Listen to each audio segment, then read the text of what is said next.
Welcome to the presidential panel on the Trump aftermath, the future of criminology in a divided nation. I'm David Friedrichs, author of Trusted Criminals. I'm not on the program because I did not expect to be able to attend the meeting, but here I am. Unfortunately, Ray Michalowski, who was to preside over this session for unavoidable reasons, could not be here. But Greg Back has agreed to co-chair this presentation with me. As in the case of Ray, Greg is an eminent critical criminologist, but also I know of no criminologist who has more fully addressed the issues of Trump and criminology than Greg, specifically in his book, Criminology on Trump, and he's working on a sequel, criminalizing a former president, both with Rutledge, and I commend those books to your attention. To provide a very brief background on this panel, in January 2020, I got the idea that at the ASC there should be a panel on Trump and criminology. Ray Michalowski very quickly joined me on that, and we lined up 4 distinguished presenters, starting with Ray, and a distinguished discussant. When it was submitted to the program committee, Sally Simpson, president that year, decided it should be a presidential plenary. And thank you. I know Sally's out there. Thanks to Sally for that. The 2020 meeting, as you all know, was canceled. It was rescheduled for 2021. Unfortunately, 3 of the presenters had to cancel out, so it was canceled again. So here we are, the third try. My premise, however, is that this panel is more timely than ever. The results of the midterm elections announced last week were altogether more favorable to the Democrats than had been widely anticipated, and Trump was reported to be in a rage about the results. Nevertheless, as you all know, in the last 24 hours, he has announced that he will run for president in 2024. And it also remains to be seen how the frustration, anger, and paranoia of MAGA voters will manifest itself.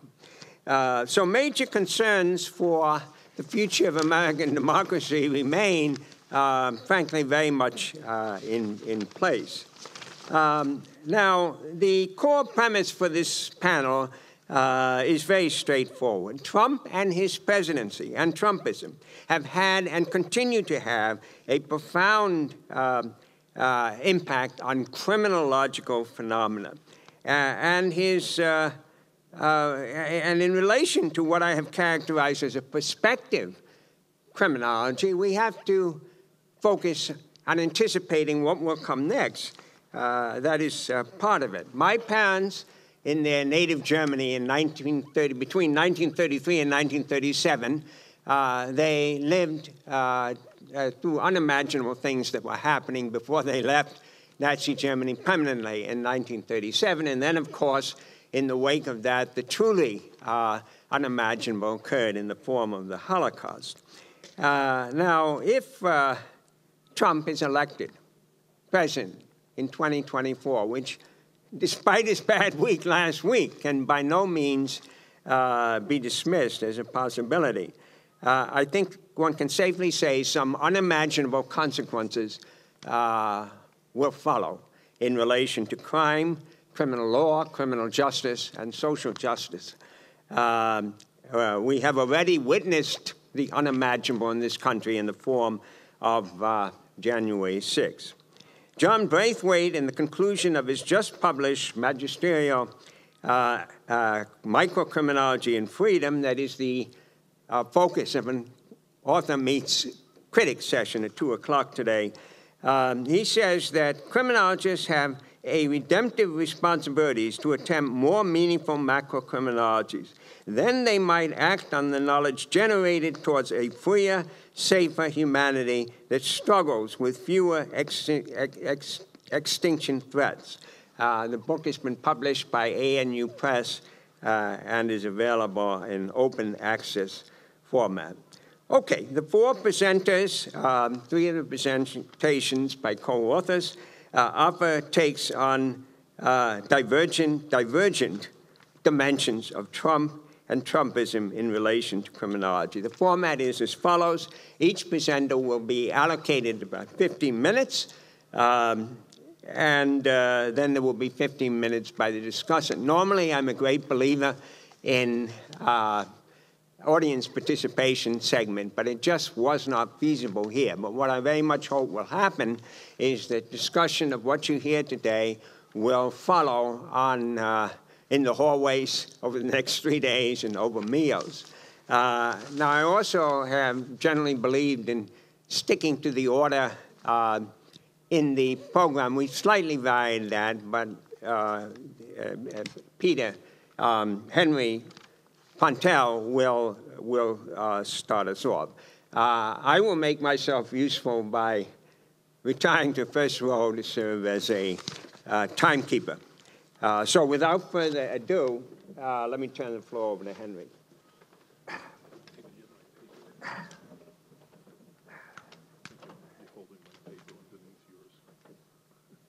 That's yours. Thank you. Thank you. I've decided to go old school and just read a presentation that I put together.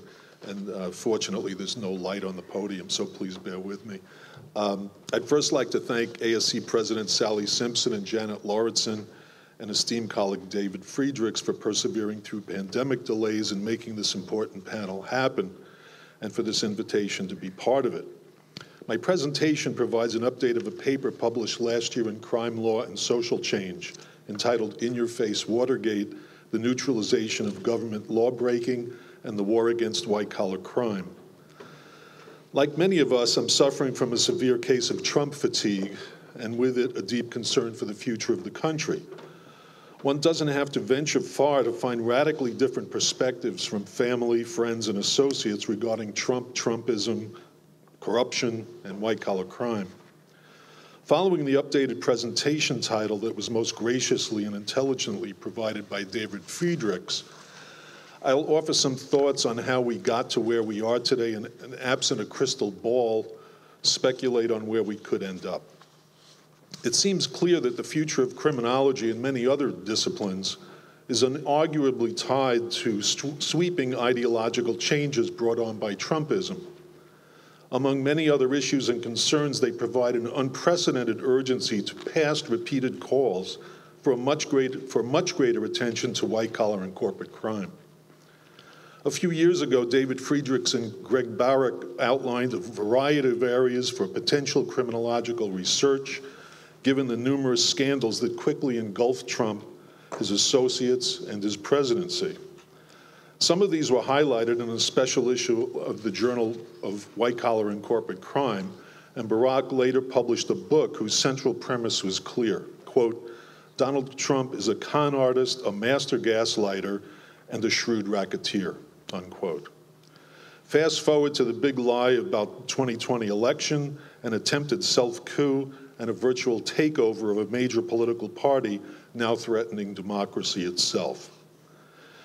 Past and current events have simultaneously highlighted the customary trivialization of white-collar and corporate crime, while taking it to new levels that normalize government lawbreaking. The initial war on major offending and, in effect, elite white-collar and corporate crime as a meaningful social construct has evolved into an ever larger one against democratic institutions and the rule of law itself. The metamorphosis was not primarily due to an espoused political ideology per se, but rather to the use of power to cover up past alleged wrongdoings. As numerous investigations continue and new evidence comes to light, the information distinctly points to Trump's extra-legal use of presidential power to protect himself from legal sanctioning for what could be described as in-your-face lawbreaking. Upon taking office, Trump made good on his campaign promises by greatly amplifying what Lorene Snyder has observed as ongoing neoliberal attacks on regulation, and in turn, the control of white-collar and corporate criminality. Unlike other policy wars, such as the war on drugs or the war on poverty, this war wasn't designed to prevent or control.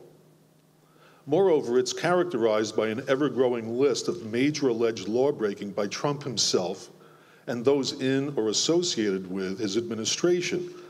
That includes election and campaign violations involving the influence of a foreign adversary, extorting the leader of another country, influencing impeachment hearings, attacking with the intent to delegitimize and capture justice and intelligence organizations, defunding and capturing regulatory agencies, intentionally distorting vital information on a deadly pandemic, obstructing justice, engaging in fraudulent fundraising efforts, unlawfully interfering in elections, inciting a mob to storm the Capitol building in an attempt to stop congressional certification of an election, and then influencing loyalists to block government investigation into the incident, and most recently violating the Presidential Records Act by collecting more than 300 classified documents at Mar-a-Lago and then defying government attempts to retrieve them.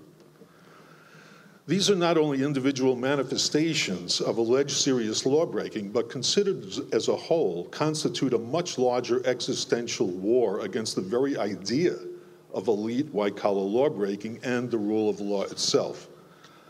Not coincidentally, non-state-related civil cases and criminal investigations are ongoing in New York and elsewhere involving payroll and tax violations, bank fraud, sexual assaults, and defamation.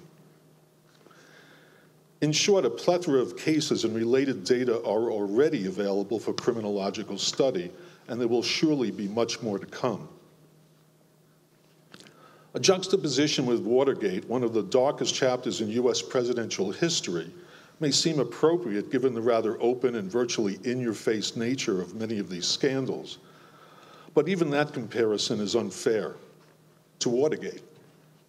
Comedian John Oliver labeled just one early affair, the 2016 Russian election meddling scandal and its attempted cover-up, as stupid Watergate. Some political commentators argue that comparisons are not warranted at all, given the central nature of Trump's potential criminality before and after taking office. Relatedly, and as noted by numerous scholars, an interdisciplinary approach is necessary for understanding elite white-collar and corporate lawbreaking more generally. Trump's corruption, statements, and acts mimic those of authoritarian strongmen who were instrumental in bringing about the demise of democratic states. The perils faced by the US are documented in recent works of historians Ruth Ben-Ghiat at NYU, Yale's Timothy Snyder at Yale, Harvard's Levitsky and Ziblatt. In their book, How Democracies Die, published in the midst of the Trump presidency, the latter two argue that, quote, Trump has shown authoritarian tendencies and that many players in American politics are discarding long-held norms that have kept our political rivalries in balance and prevented the kind of bitter conflict that can lead to a repressive state. There's a kind of gradual chipping away at democratic institutions, a kind of tilting of the playing field to the advantage of the incumbent, so it becomes harder and harder to dislodge the incumbent through democratic means, unquote. Trump may have lost the last presidential election, but he remains far from being dislodged. Moreover, his embrace of authoritarian values was in full public display in meetings with Kim Jong-un, Vladimir Putin, and Xi Jinping. During an official visit to China, Trump noted Xi's recently legislated lifetime presidency as, quote unquote, not a bad idea, and that, quote, maybe we'll try it, we'll give it a shot. These incredibly indecorous words were uttered offhand by the then purported leader of the free world. Regardless of whether he meant it as a really bad joke, the incident provides a clear historical marker and indeed a telling precursor to the subsequent insurrection he incited that directly sought to assault the Constitution and overturn election results so that he could remain in office. Could I get my water, please? My mouth is a little dry. It's right there. Thank you.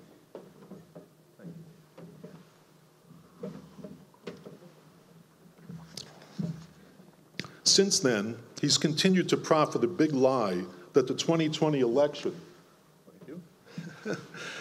was stolen normalized it among supporters, and in so doing has allowed the potential placement of loyalist officials in key state and local election oversight positions to help guarantee his return to the presidency in 2024. The corruption Trump propagated was facilitated by rationales that provided narratives for denying effective condemnation of such acts. The normalization of excuses, lies, and cover-ups has led us to where we are now, a situation of severe social anomie where, in Daniel Patrick Moynihan's terms, a large portion of the population has, quote-unquote, defined deviancy down. But to a degree neither he could have scarcely imagined decades ago, nor few, if any of us, could have fathomed just a few years ago. The proliferation of conspiracies, acceptance of lies, widespread political indifference to empirical reality, and a radicalized major political party has brought us to the doorstep of a post-factual society. In the future, evidence-based policy and research, at a minimum, would be altogether disregarded or deemed dangerous if results threatened or failed to fully coincide with the purposes of those in power. Considerable efforts are now necessary to restore and re-strengthen regulatory and enforcement regimes and to diminish and transcend the political cleavages not seen since the US Civil War. Some commentators have argued that we already are in a cold civil war in the United States, as witnessed by a rise in both threats and physical attacks that are exacerbated by the demonization of political opponents through increasingly vitriolic and dangerous political rhetoric fed by lies and conspiracies. Trump has influenced supporters in a major political party to ignore government crime and corruption and to accept new moral narratives that fly in the face of substantial evidence of criminality. He's accomplished this largely through what, in criminological terms, could be considered the normalization of condemning the condemners, a hybrid technique of deviance neutralization available to few, if any, other elite offenders. Trump used the power of the presidency for almost daily widely disseminated attacks on investigators, critics, accusers, and even a presidential election itself that determined him to be a loser. These became part of a broadly accepted political narrative and new reality, allowing him to remain, as U.S. Representative Jamie Raskin, member of the January 6th Select Committee, bluntly put it, quote unquote, a one-man crime wave. These repeated salvos permitted new scandals to diminish older ones by burying them in the news cycle. In an extremely polarized country, which he continues to intentionally propagate, both the complex legal issues and sheer number of alleged corrupt acts flooding the media attenuated the collective response and outrage that could be directed at each.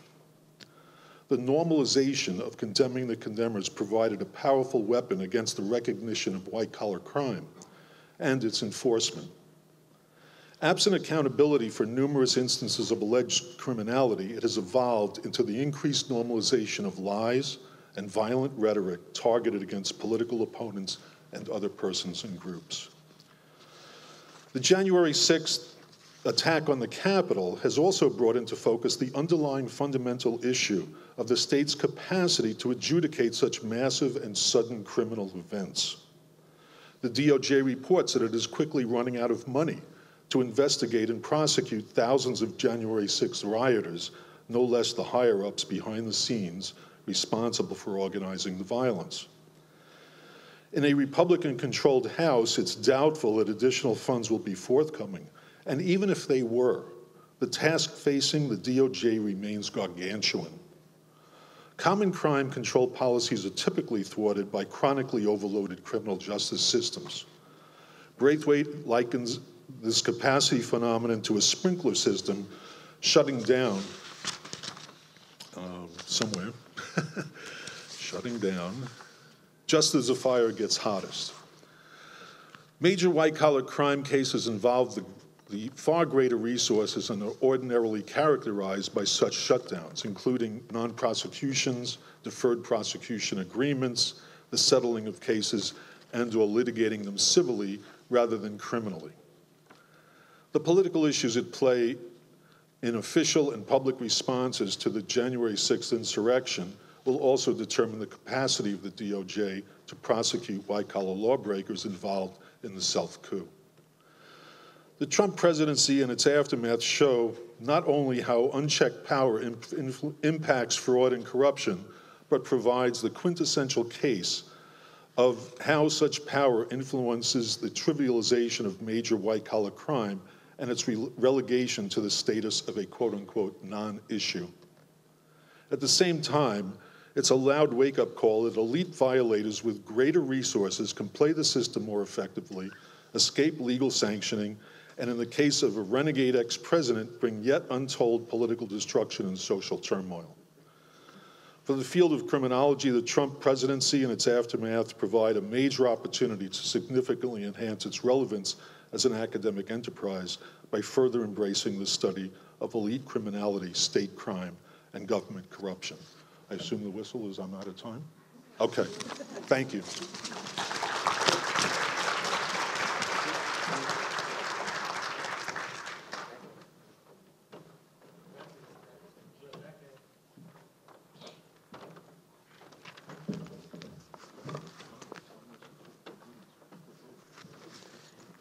Hello, everyone. I'm a little bit nervous. My name is Rebecca Anoba, and I will be presenting my work with Raymond Michalowski on the topic Toward a Macrosocial Criminology of Public Health, Two Parables and a Chart.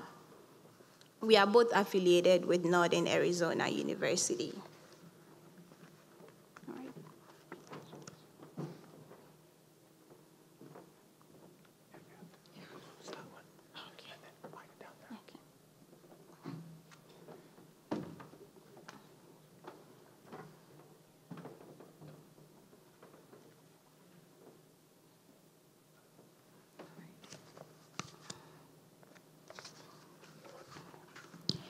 Imagine Ray and I are walking in a small park in the Streeterville section of Chicago. We spot a white man, about 60 years old, strolling ahead of us.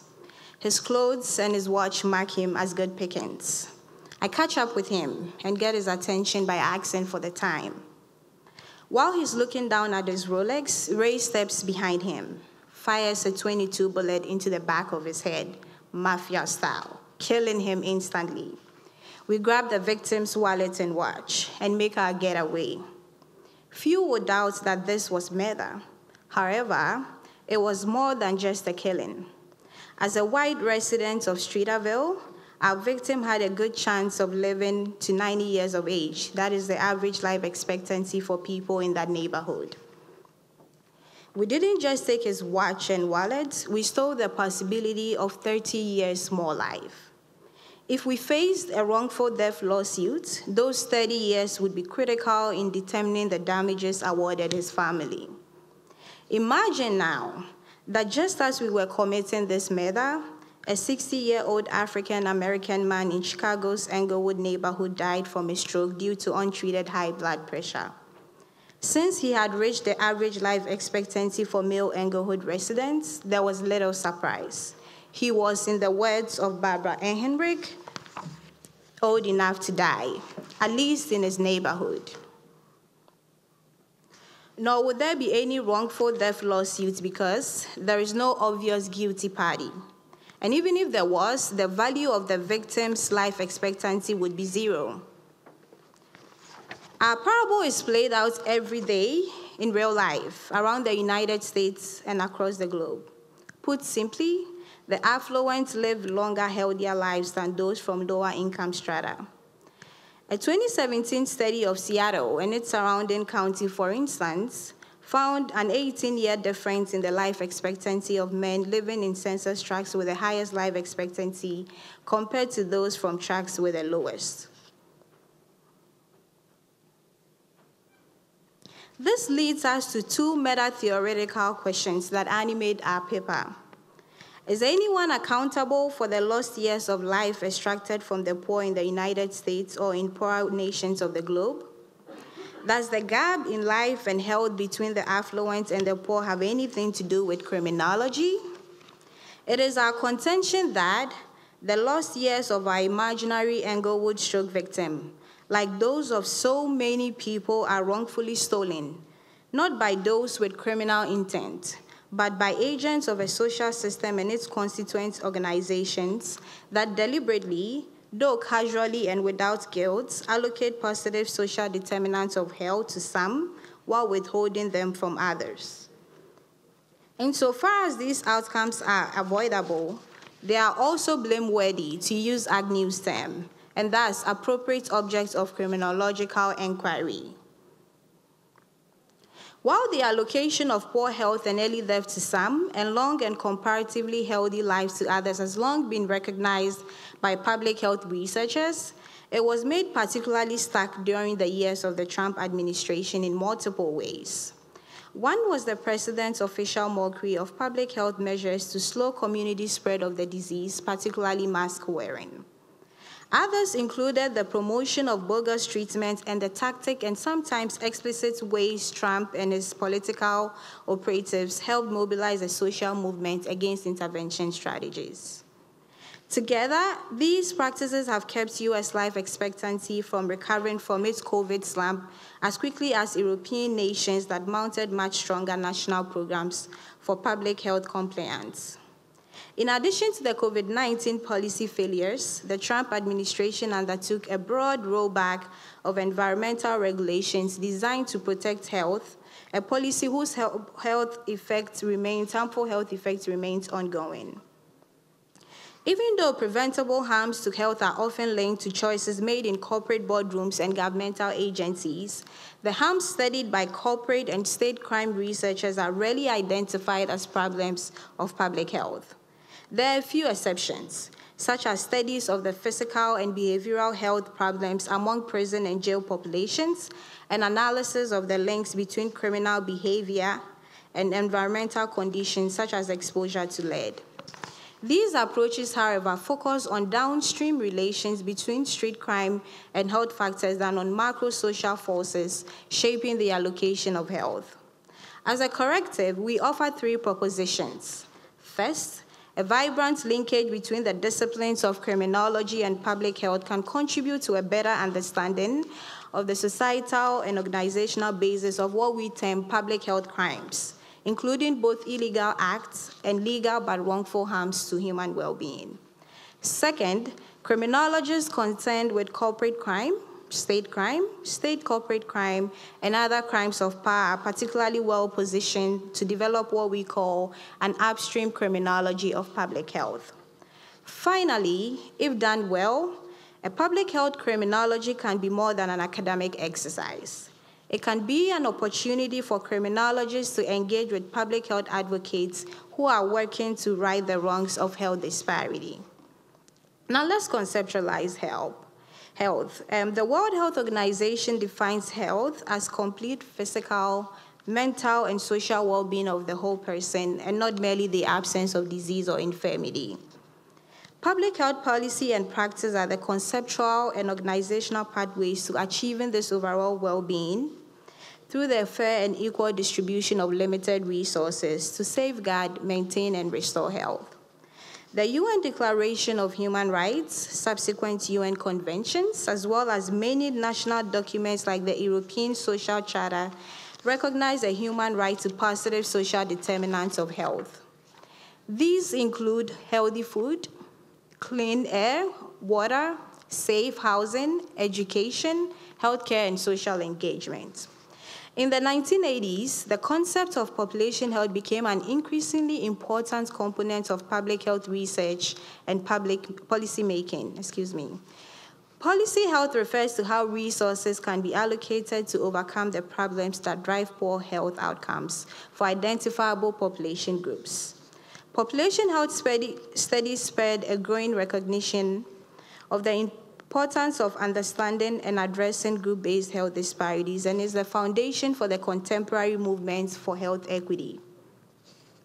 The COVID-19 pandemic provided a stark example of population health inequity in the United States. At the onset of the pandemic in 2020, the age-adjusted COVID death rates for African American and Latinx populations was double that of the death rate for whites and 2.5 times for indigenous populations.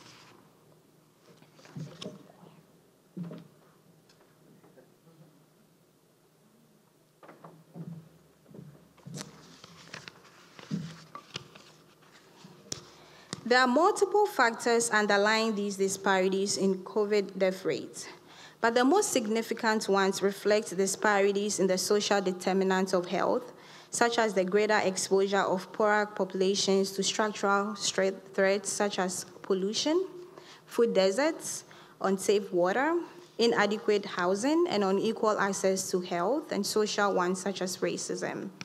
While the effects of COVID-19 are immediate and dramatic, every day in the United States and around the world, certain populations are subjected to social conditions that threaten their physical health and emotional well-being as the choices emanating from centers of power. From our perspective here, actions taken from the centers of power that decrease access to positive social determinants of health are what we term as public health crimes. In view of our limited time here, we will make only a few brief comments on these two topics. With respect to mens rea, which has often confounded the study of elite wrongdoing, analysts of corporate crime and organizational deviance have shown that objectively harmful acts frequently become normalized within the standard operating procedures of economic and political institutions. The result is that acts that are criminal under law and those that are legal but objectively harmful can be habitually committed without requiring any specific individual intending the specific harms their actions cause. On the matter of theorizing the macro-social roots of public health crimes, Galton's conception of structural violence and Nissen's theory of slow violence offer useful frameworks for understanding the corrosive historical processes that generate unequal allocations of social determinants of health. Public health writers and speakers often use the parable of the stream to call attention to macro-social forces that are amenable to analysis through theories of structural and slow violence. The parable typically goes like this. Two women, Madison and Ginny, are picnicking by a river. It is a lovely spring day. As is usual this time of the year, the river is running swiftly. They hadn't been there long when they heard the shouts of a woman being swept past them in the current. Madison, a strong swimmer, dove in and rescued the woman. Not long after they had brought her to shore, a young man appeared struggling in the current. Ginny was able to grab his hand and bring him to the shore, but it didn't stop. People kept coming down the river, and Madison and Ginny were exhausting themselves trying to save them from the current. Eventually, Madison decided they had to find out why so many people were at risk of drowning. She ran upstream and soon came upon a group of people struggling with one another along the banks of the river, trying to push each other into the current. She screamed, "Stop it! What are you doing?" At this point in the usual public health narrative, the story ends with some corrective that solves the problem, and the admonition that we have to look upstream for the source of the health problems faced by populations and healthcare systems. As far as it goes, this parable is useful for focusing attention on how macro-social forces generate individual and population health outcomes. We suggest, however, that the parable stops too soon. We will add this additional component.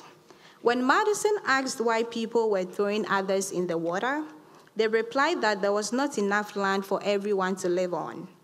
When asked why there wasn't enough land, she said because most of it was owned by a few people and the rest had to live on the remainder.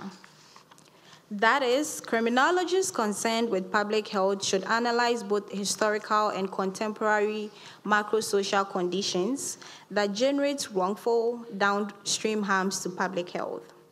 Before bringing my presentation to an end, let's go over our proposed criminology of public health framework briefly. This chart is an illustrative, but certainly not an all-inclusive representation of our framework for a criminology of public health. I am sure all of you can imagine other factors to drop into the various cells of our chart. The column on the far left identifies 3 levels: downstream, midstream, and upstream. These correlate with what social analysts often term the individual, organizational, and societal levels of events. For heuristic reasons, we show these at discrete levels. In real life, the line from individual to societal is a continuum. The middle column represents illustrative characteristics of each level, while the third column identifies public health harms resulting from the forces in column 2. We are not arguing that all the negative malign health consequences in column 3 are crimes under law, though some are and others should be, but rather that these harms are analogous to injuries caused by recognized crimes. At the very least, the similarity of human outcome raises a sociology of law question about why some of these harms are crimes and others not. Finally, because many of these harms result from the actions of corporations and governments, criminological knowledge derived from the study of corporate, state, and state corporate crimes offer a useful starting point to build an intersection between public health and criminology. Thank you very much for your attention.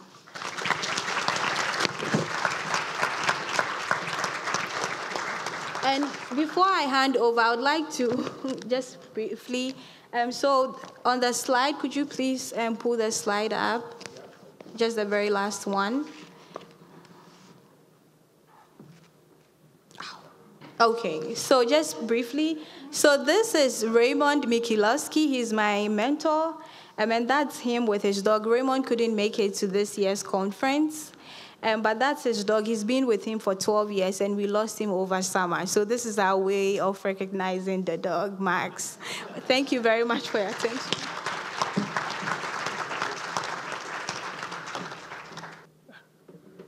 Thank you. Thank you, everyone. So John Hagan asked me to express his regrets that he couldn't be here today. Before I get started, oops, we've lost it again. There we are, we're back. I wanted to thank Lorraine for suggesting the photo image, which we keep going in and out, which I borrowed from the New York Times Magazine. The paper that the conversation I'm going to start with today comes from a paper that's forthcoming in Theoretical Criminology. It's with our colleague Dan Herta. The focus that we have is actually starts with Donald Cressy's work and his notion that the successful prosecution of criminal organizations require attacking the structure rather than just focusing on the individuals involved in a criminal enterprise.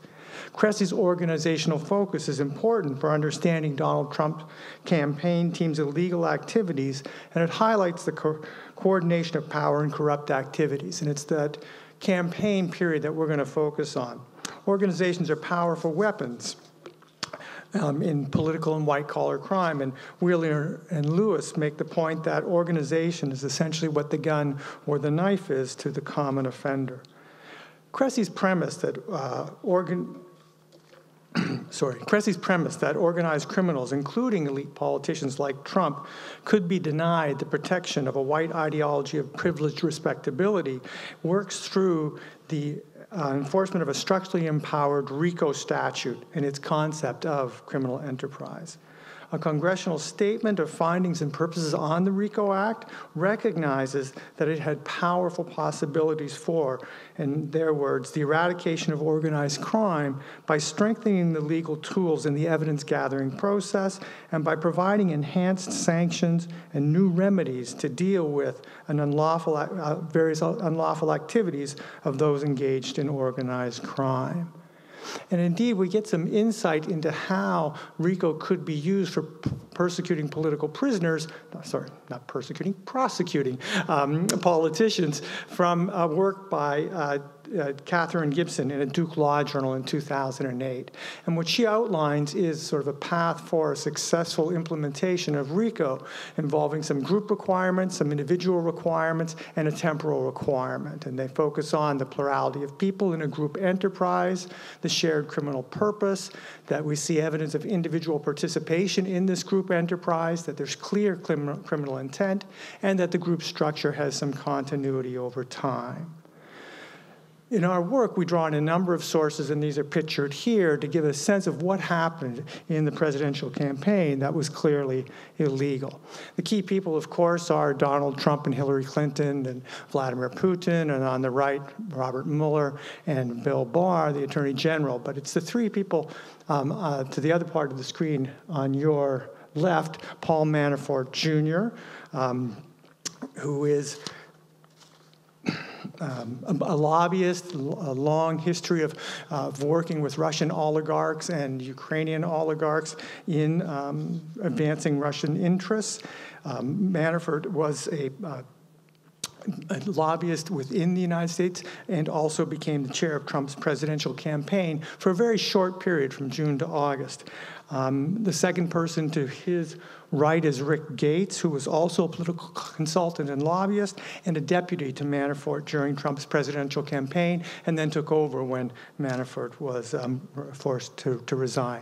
The third person in the red tie is Konstantin Kilimnik, a Russian/Ukrainian political consultant. He was an employee of Manafort's consulting team. He either was or is a Russian intelligence officer, according to the Senate Intelligence Committee, and had funneled funds to Trump's inaugural campaign from a Ukrainian oligarch after the election. So lots of interconnections here, but our focus is on those three individuals. Manafort and Gates had started passing polling data that the Republican Party to election, the Republican team to elect Trump had been gathering. And these were closely guarded polling data because they connected to the strategy that they had envisioned for a path to the White House. But things ramp up in the summer of 2016 when Manafort and Kilimnik meet in New York at the Havana Room at this relatively well-known building. Rick Gates testifies that during this meeting he was feeding Manafort data through encrypted sources of their polling information and the campaign strategy. We get some hint of what's going to come down on July 27th when Donald Trump, in a news conference, announces that he would consider recognizing Crimea as a Russian territory and famously invited Russia to hack Hillary Clinton's emails. So in the meeting, there's that backdrop to that conversation and the sharing of the data. And what's important in the sharing of the data is that Manafort and Gates have figured out that there's a path to the White House for Trump that involves increasing the share of votes in 4 states that would most likely have gone Democrat: Michigan, Minnesota, Pennsylvania, and Wisconsin. But it would require a relentless attack on Clinton's character and a lot of interference in the close races. And we see that after this meeting, attacks did increase, and eventually Trump did win Wisconsin, Pennsylvania, and Michigan by 1%. The argument is that Kilimnik provided the Russian intelligence service with this sensitive information so that they could interfere with the election to increase the likelihood that Trump would win, to increase the possibility that Russia's taking over of Crimea would be recognized, and that there would be possibilities for further involvement in the Ukraine. Indeed, during this meeting between Kilimnik and Manafort, there is a discussion of what's called the Mariupol Plan, unfortunately, foreshadowing there, which would establish pro-Russian politicians in the Russian areas that it had taken over from the Ukraine, the Crimea, and eventually further annexation of parts of the Ukraine. Now, the Mueller report famously reported, according to William Barr, that the investigation found no evidence that either Trump or his campaign cooperated or conspired with Russia to influence the 2006 election. However, Mueller's right-hand man in the special prosecutor's office, Andrew Wiseman, said that that's not true. It's not true that they didn't find evidence. What was true was that they did not find sufficient evidence of a conspiracy to bring a criminal case, which requires facts beyond a reasonable doubt. And, what Mueller's team did find were multiple instances of coordination of Trump's campaign team with Russia, and therefore of the obstruction of justice. Mueller sent his report to Barr, who issued a 4-page summary 2 days later, and then sat on the report for 27 days, in the meantime spinning an interpretation of the report that he essentially did a 4-week public relations team tour spinning how the report could be interpreted. But if we look to further investigations, we see evidence consistent with the notion that Trump had colluded. In the special counsel hearings, Congressman Adam Schiff asked Mueller, "From your testimony today, I gather that you believe that knowingly accepting foreign assistance during a presidential campaign is an unethical thing to do." And Mueller replied, "And a crime." Mueller acknowledged that Trump's willingness to accept and indeed pursue Russian assistance to win the presidential election had occurred and was illegal. And in August 2020, the Republican-controlled Senate Intelligence Committee concluded that Manafort's ties to individuals connected to Russian intelligence while he was Trump's campaign manager, quote, represented a grave counterintelligence threat by creating opportunities for, quote, Russian intelligence services to exert influence over and acquire confidential information on the Trump campaign. Harvard Law professor Lawrence Tribe and colleagues, in an opinion piece, pointed out that there is a roadmap for the Justice Department to follow in investigating Trump, and it goes through RICO. If we look back to Gibson's requirements to successfully implement a RICO case for a politician, we can see that all of the aspects of it are satisfied. We clearly have a plurality of people in a group enterprise who have a shared criminal purpose. The individuals, we have evidence that they're involved in it. There's clearly criminal intent in terms of a foreign influence in an election with criminal outcomes desired, and that there is a group structure that exists over time, given the relationships that had been established before Manafort becomes the chair of the president's election team. So in conclusion, what do we know? Well, Manafort was convicted of financial crimes and witness tampering and was sentenced to more than 10 years in prison. He was pardoned in 2020 by Trump, then wrote a book and got many of his properties that were seized returned, and by all accounts seems to be doing fine. Rick Gates did plead guilty, took a plea deal, and was sentenced to 3 years for lying and for fraud. But neither for election interference.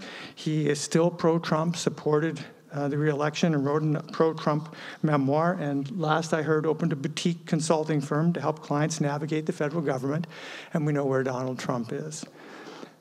The title of the RICO Act, as you can see here, by the power of its name, places underworld and upperworld crimes on a more level playing field. Calling Trump's crimes racketeer, influenced, and corrupt would clearly identify him as disreputable. It's the refusal to use this terminology which allows politicians to unjustifiably cling to a mantle of respectability. The kind of theoretical arsenal and prosecutorial weaponry that Donald Cressy conceptualized is therefore necessary to establish a clear demarcation in American criminal justice between what is and what is not illegal. And we just have one postscript. This is from earlier this month. Yevgeny Prigozhin, a wealthy Russian businessman and close ally to President Vladimir Putin, said this about the U.S. elections, and we quote, "Gentlemen, we interfered. We interfere and we will interfere, carefully, precisely, surgically, and in our own way, as we know how. During our pinpoint operations, we will remove both kidneys and the liver at once." Thank you.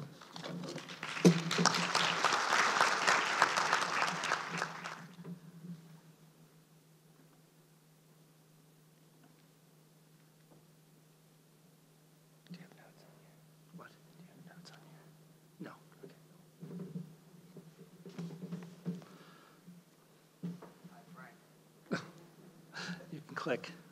Okay, I'm not capable of clicking and speaking at the same time.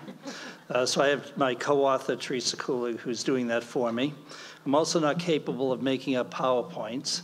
So I want to thank Cheryl Johnson for doing that for me. And I'm not even sure I'm capable of speaking, so I hope you'll bear with me here. A few years ago, Teresa and I decided to embark on a what I call the Criminology of Donald Trump. It's now one of my official specialties. And so right after his election, we started to do a series of studies. If anyone's interested and wants them, we'll be happy to contact us, and we'll share them with you.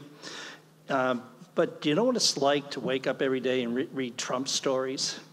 It's like a toxic effect in your life. You can't quite stop it, because every once in a while they're so bad and something bad happens to him. You wake up and you want to watch MSNBC and make sure that something's going badly. But ultimately it sort of makes you angry and pessimistic. And then, oops. You still there? Well, I'll keep going, but you can maybe fix it. But what happened was we encountered a book by Steven Pinker. And Steven Pinker had written Better Angels of Our Nature, which was an optimistic view about violence getting better over time. And then he wrote a book called Enlightenment Now, where he essentially argued, did I hit that? Okay. I can't hit anything up here that goes, and it's like you got lights in your face and you got you can't see anything. But there's no excuses. We have to be tough in this time of Trump.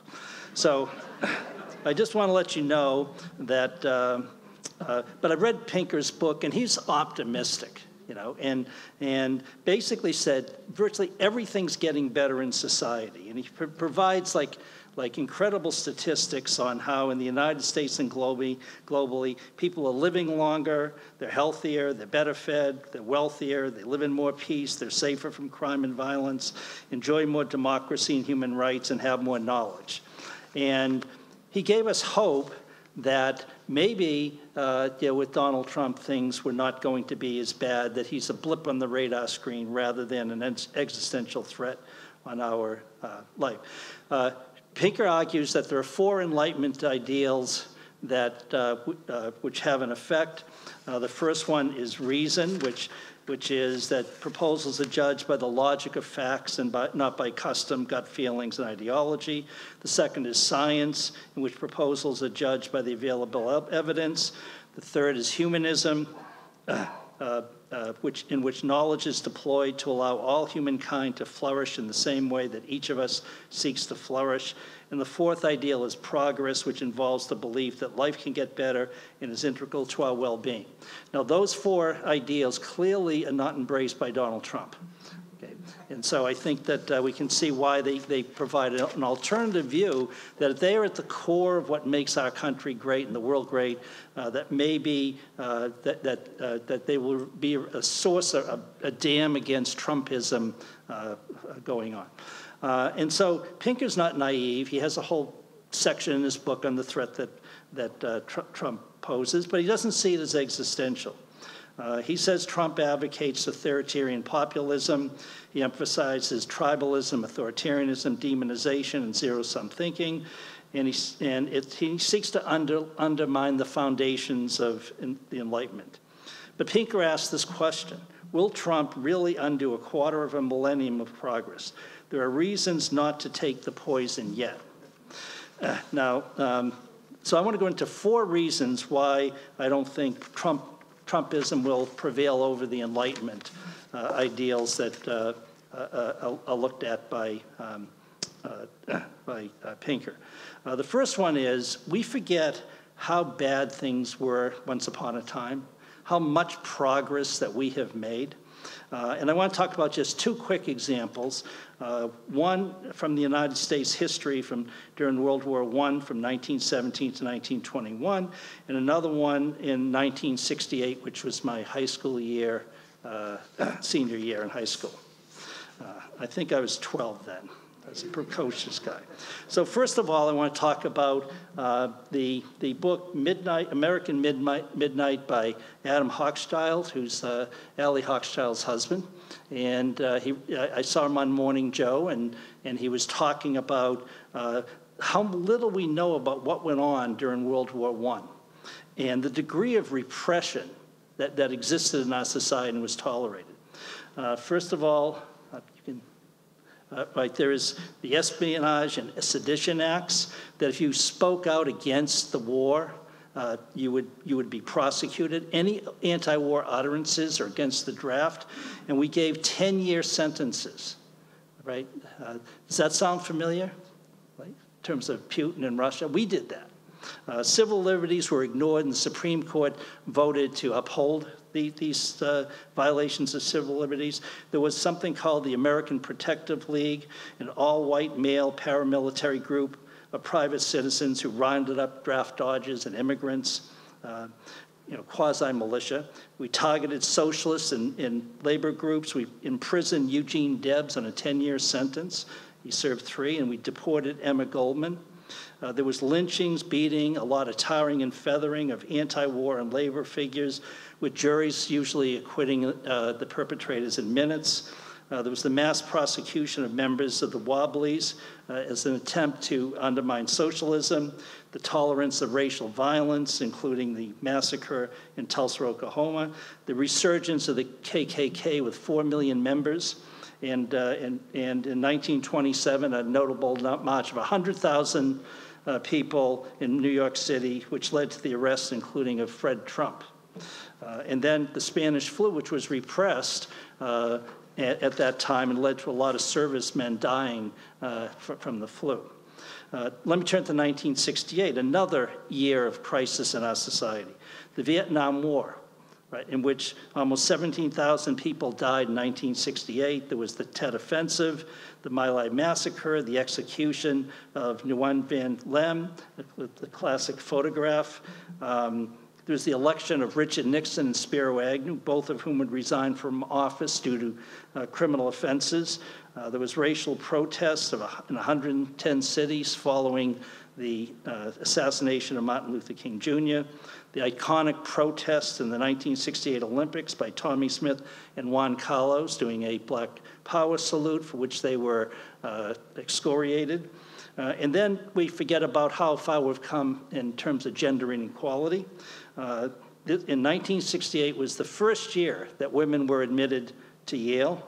It was the first interracial kiss on television, which I sort of like because it was in Star Trek between Captain Kirk and Lieutenant Uhura. I bet you didn't know that one.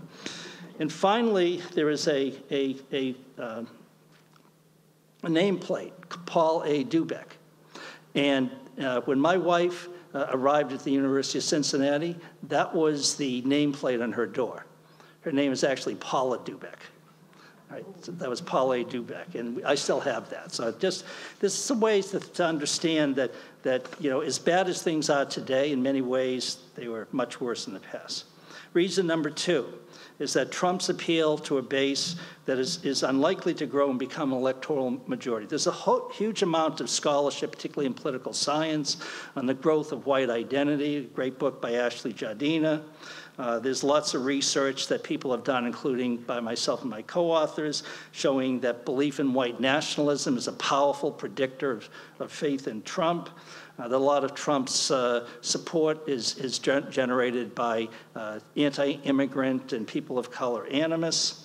So there's a lot to be worried about. On the other hand, the reality is the demographic trends are moving in a direction of a nation of greater diversity. But it's estimated that by 2044 that the United States will be a majority-minority country, with the majority of residents being people of color. Okay, reason number 3. Right? Now, before the midterms, I thought I was going to have to say, Sally asked me to do this 2 years ago, and I didn't realize that things were going to be that bad. But after the midterms, it's obvious I'm very prescient. And that the midterm elections are another source for optimism. The Murdochs apparently have abandoned Donald Trump with this front page, and the prediction of a red tsunami didn't occur, and that although Donald Trump is running for president, his brand has been damaged. We'll see how much, but I think it's not the same as it was a week ago.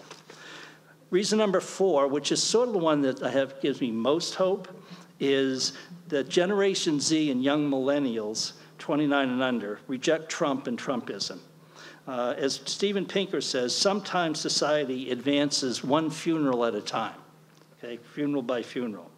And across a variety of public opinion policy attitudes, young Americans uniformly embrace progressive positions on a wide margin, and many of them are just listed there. A lot of this has been captured in a 2021 book by John Della Volpe, who runs the Harvard Youth Survey, and is demonstrating, survey after survey, the progressive attitudes of younger Americans. Okay, in the most recent election, you can see where, in terms of the CNN National House Exit Poll, that Democrats, that 18 to 29-year-olds, there was a 28 percentage point gap in their support for Democrats. In many of the key races in Pennsylvania, Georgia, Wisconsin, Arizona, New Hampshire, as many as over 70% of young people voted for Democratic candidates. And so that is something which I think is obviously consequential. But will it last? Well, I think the answer to that is, I think there's reasons to believe that it will. And so let me just mention a few of them here. One is that it's a myth that people get more conservative as they age. Attitudes can change due to period effects, but not from aging effects. Also, Gen Z are socially more diverse, and so it's not just their age that stabilizes their views, but also their backgrounds. Homophily, and birds of a feather flocking together. There are people that wear MAGA hats, and there are people that don't. And I don't see any in the audience here. Okay? And so if you think about that, like, in order for people to change their views, they're going to have to be affected by other people. But if you never socialize with people that have different views from you, then the likelihood of a mass change in values, I think, is not likely to occur. Right? The next reason, which is really the last two slides here, is who really are we talking about that you're going to have allegiance to? We forget that in 1980, right, the Republican was Ronald Reagan, a genial person who emphasized individual responsibility, economic growth, religion and freedom, values and things of that sort. That was something that people could, potentially, embrace. On the other hand, do you really think that people are going to embrace Donald Trump in terms of his values in the future? That it's not an attractive future in anything that I can see. Okay, so let me wrap it up here. The mostly good news on crime and justice. I'm going to make a few comments, then we'll end here. The first one is, it's not clear that crime is rising beyond homicide in some areas during the pandemic. The National Crime Victimization Survey shows that crime is actually declining or stable. And so a lot of the figures that are cited in the media are simply selective and not consistent with the victimization surveys. The embrace of mass imprisonment has ended. Prison populations are declining. They declined in the decade before the pandemic, and then they declined a lot during the pandemic. Right. The next thing is something which I think is really important. We need to understand how much public punitiveness has declined in the United States. It is stunning when you look at the statistics, and it's true of the polls in Gallup and in the General Social Survey. So, for example, in 1994, 80% of Americans favored the death penalty. Now it's 55%. Support for harsher courts was 85.9% at that time. It's now down to 54%. Right? This is a dramatic change in public opinion in terms of punitiveness. And it's even more among people 18 to 34. When asked on the death penalty question, 46 were in favor of it and 52% were against it. So younger people, a majority, are clearly against the death penalty. Right. The fourth thing is there were some polling looking at people coming out of the exit after the election. And most, according to Vera Action, most voters rejected crime scare tactics in the 2022 midterms. They spent $157 million on those advertisements. But when asked, when the people left the exit booth, the voting booth, 80% said that they supported criminal justice reform. 58% said they would vote for a candidate who supported criminal justice reform. And when given a forced choice between like imprisonment, getting tough, and crime prevention, a majority of Americans chose crime prevention. Okay. There's also no evidence, one last thing here, that attitudes have changed at all in the last 5 years. The most recent Gallup polls show that in the last 4 to 5 years, support for capital punishment has been between 54 and 56%. Right? No change. There's no evidence that any of the crime stuff, the advertisements, have caused those attitudes to change at all. Right? So it's true that Trump and MAGA Trumpism remain threats to the welfare of society and to justice-involved individuals. But Steven Pinker seems to have been correct, or at least to have had a point. Our better angels and our Enlightenment ideals are baked into our society and have been powerful antidotes to Trump. So we have grounds for cautious optimism, not despair. Thank you.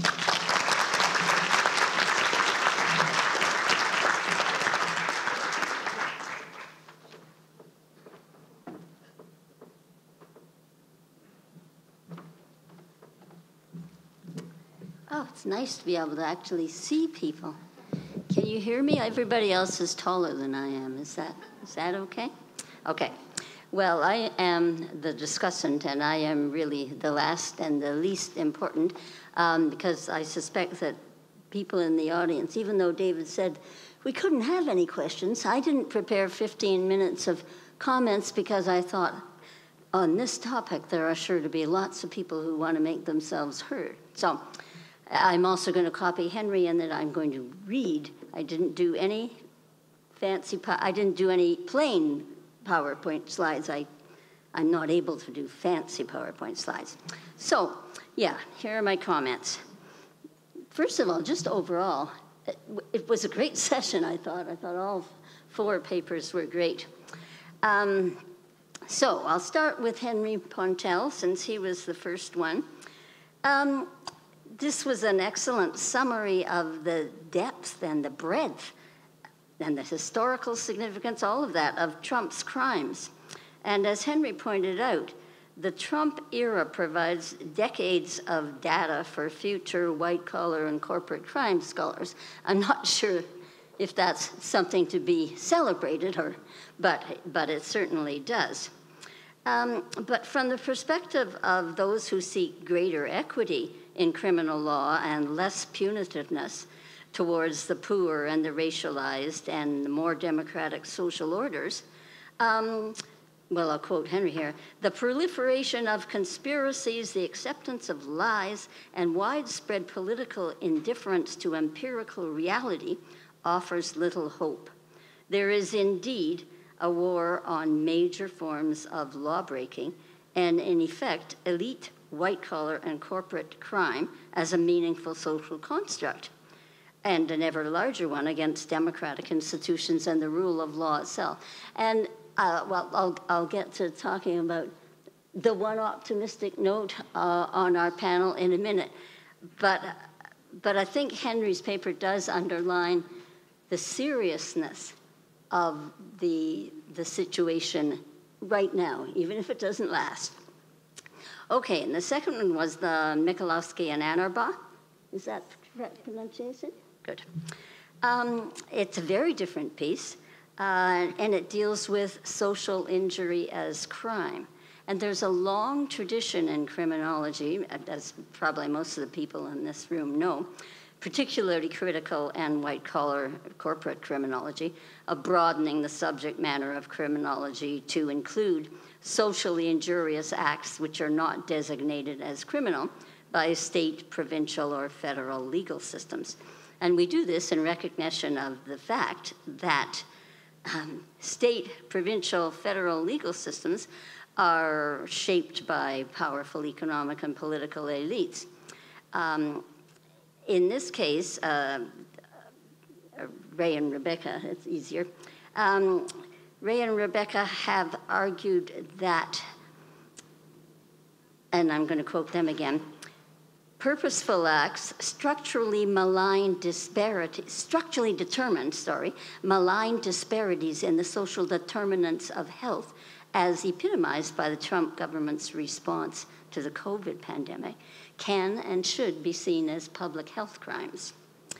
Now, I particularly like this attempt to link public health and criminological discourses because I've long been interested in whose knowledge claims have legs, which knowledge claims or academic theses hop into think tanks and editorials and eventually political agendas, and which languish in the intensive care units that are represented by sociology and by critical criminology.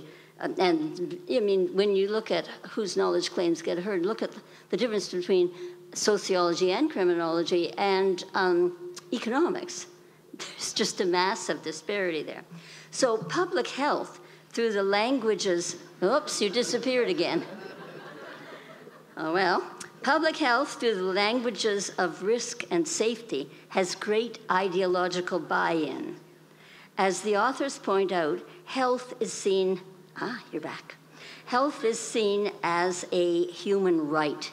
It is codified in national and international agreements. And rights discourse also has a very powerful claim on governments. Doesn't mean they go along with it and actually...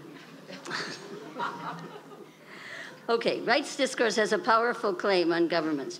Joining the rights discourse of health to the also powerful discourses of crime and criminality has the potential to give these knowledge claims legs that they would not otherwise have in social and political circles. So I think that normative policy implication is an important one. Okay, third, comments for Hagan and McCarthy, John and Bill. Now, Bill only presented half of the paper. I got it in advance, and it's an excellent paper, but it looks at the extent, and it's a great study of the depth and extent and of evidence of Trump's crimes.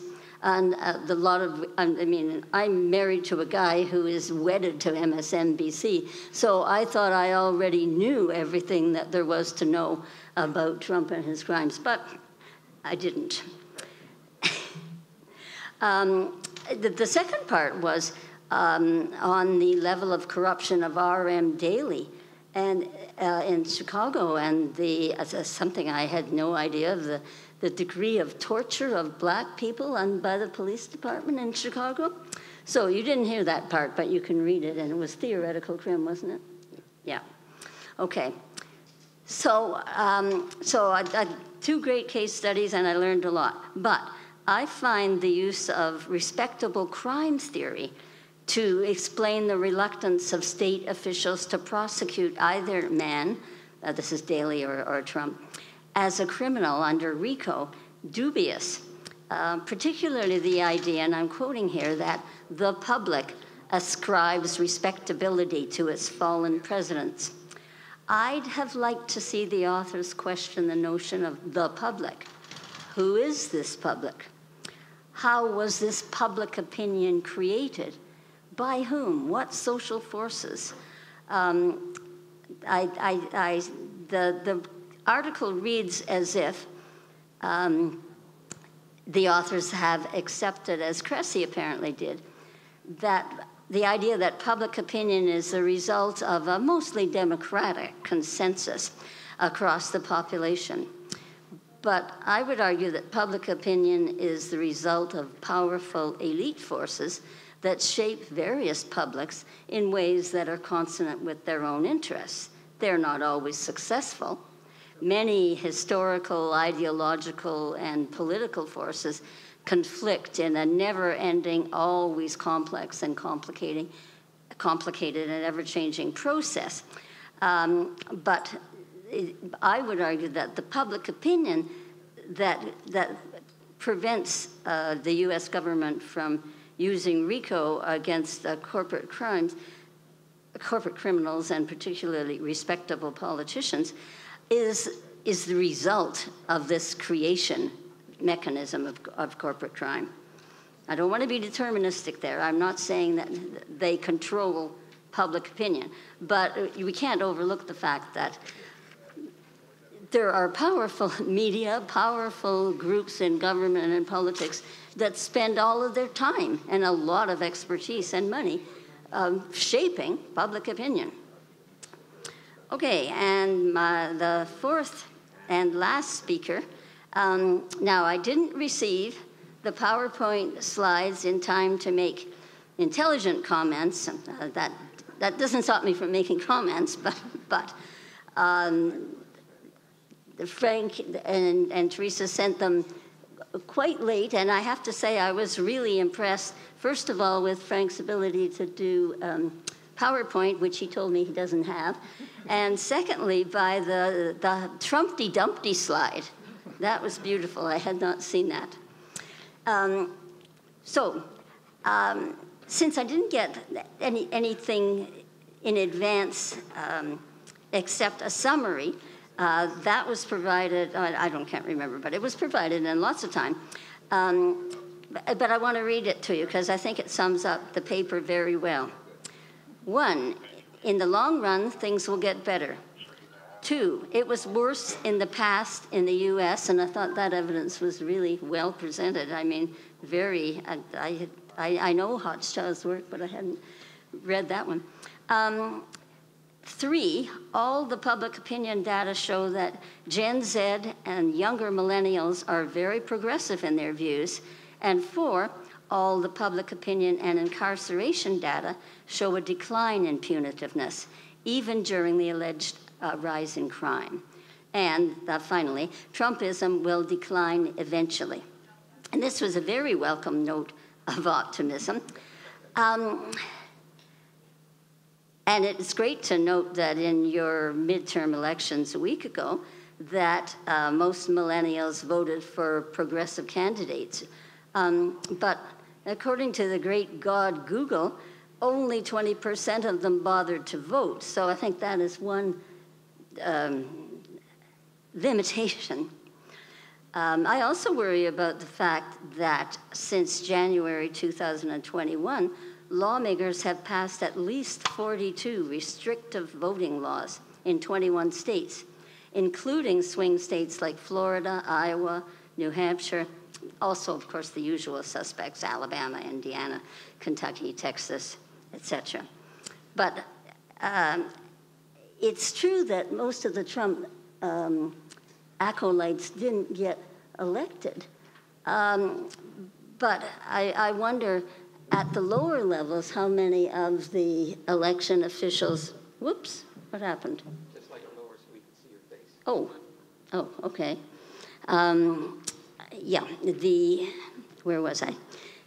Oh, the lower individuals, the lower level individuals, the election officials and the people who nobody sees because they're not in the public eye. I just wonder how much damage they can do. And finally, the argument that Trumpism will decline eventually in the long run worried me. I can't remember which worthy said this, but it is true that in the long run, we will all be dead. And some of us in the audience and on this dais won't be around for eventually. So that worried me too. And on that happy note, I will close. Thank you.